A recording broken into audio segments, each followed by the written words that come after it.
గారు విలేకరుల సమావేశంలో మాట్లాడుతూ అంటే వైసీపీ విధ్వంసకర పాలనలో పూర్తిగా 5 ఏళ్లలో 7 లక్షల కోట్ల జిఎస్డిపి నష్టపోయామంటూ కూడా చాలా గణాంకాలతో పాటు చాలా క్లియర్గా ఆయన వివరించినటువంటి పవర్ పాయింట్ ప్రజెంటేషన్ చేశారు.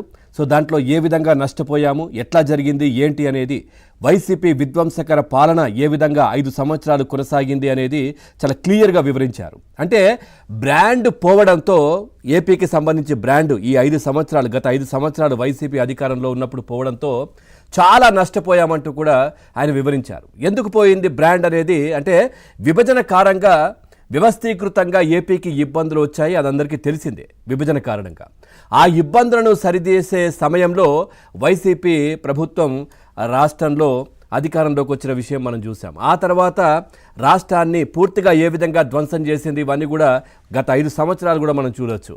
గత ప్రభుత్వ హయాంలో ఎక్కువ వడ్డీలకు అప్పులు తేవడం వల్ల ప్రజాధనానికి నష్టం కలిగింది అంటూ కూడా నిన్న ముఖ్యమంత్రి గారు చాలా క్లియర్గా వివరించారు.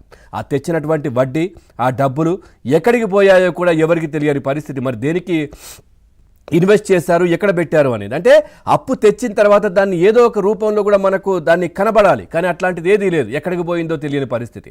బటన్లు నొక్కాము, డబ్బులు వేసామని చెప్పడం తప్పించి మరి ఎవరి అకౌంట్లో పడ్డాయి డబ్బులు అనేది మాత్రం ఒక ఒక ఒక సీక్రెట్, ఒక రహస్యం అనే కూడా చెప్పుకోవచ్చు. ఇప్పుడిప్పుడే వ్యవస్థలను గాడిలో పెట్టి ఎక్కువ వడ్డీకి తెచ్చిన రుణాలు రీషెడ్యూలింగ్ చేసుకోవాలని చూస్తున్నామంటూ కూడా నిన్న చంద్రబాబు నాయుడు గారు చెప్పారు. బ్రాండ్ ఇమేజ్ తగ్గినప్పుడు వడ్డీ రేటు పెరుగుతుంది అంటూ కూడా చాలా క్లియర్గా వివరించారు. దాని ఫలితంగా రాష్ట్రంలో చాలా నష్టపోయింది రాష్ట్రం అంటూ కూడా ఆయన చెప్పారు. పూర్తిగా మనం చూస్తే కనుక కక్ష సాధింపు పూరితమైనటువంటి రాజకీయాలతో గత పాలకులు ప్రజాధనాన్ని ఏ విధంగా దుర్వినియోగం చేశారో కూడా మనం చూసాం. పీపీఏలను వైసీపీ రద్దు చేయడంతో 1 యూనిట్ విద్యుత్ కూడా వాడుకోకుండానే రాష్ట్రం 9,000 కోట్లు చెల్లించాల్సినటువంటి పరిస్థితి ఏర్పడింది. ఇక జగన్ 5 ఏళ్ల పాలనలో ధ్వంసమైనటువంటి వ్యవస్థలన్నిటినీ గాడిలో పెట్టుకుంటూ ముందుకు వెళ్తున్నామంటూ కూడా నిన్న ముఖ్యమంత్రి గారు చెప్పడం జరిగింది. ప్రజలపై భారం వేయకూడదన్న లక్ష్యంతో విద్యుత్ ఛార్జీలను పెంచడం లేదంటూ కూడా ఆయన వివరించారు. ఇక పూర్తిగా మనం చూస్తే గత 5 ఏళ్ల వైసీపీ పాలన తర్వాత రాష్ట్రం వెంటిలేటర్పై వెళ్ళిపోయినటువంటి పరిస్థితి. అట్లాంటి రాష్ట్రాన్ని మళ్ళీ బయటకు పడేయగలిగామంటూ కూడా ఆయన వివరించారు. మరికొన్ని ఇబ్బందులు కూడా ఉన్నాయి, వాటిని త్వరలోనే అధిగమిస్తామంటూ కూడా చెప్పారు. అట్లాగే మనం చూస్తే కనుక తప్పులు చేస్తారు వాళ్ళే.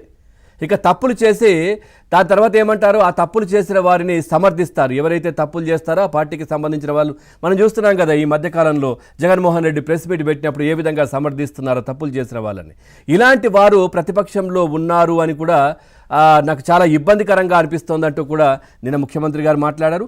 ఆ పార్టీకి ఒక తల లేదు, తోక లేదు అంటూ కూడా మాట్లాడారు. ప్రతి అంశంలో ప్రభుత్వంపై బురద జల్లే ప్రయత్నం చేయడమే వారి పని. అంటే ప్రభుత్వం ఒకవేళ మంచి చేస్తే నిజంగా ఆయనకు స్వయం ప్రకటిత ప్రతిపక్ష నేత అయినప్పటికీ కూడా జగన్మోహన్ రెడ్డి ఇక్కడ ప్రభుత్వం ఒకవేళ తప్పు చేస్తే ఇది తప్పు అని చెప్పొచ్చు, మంచి చేస్తే మంచి అని చెప్పాలి. అప్పుడే ఒక ప్రతిపక్ష నేతగా ప్రజలు గుర్తిస్తారు.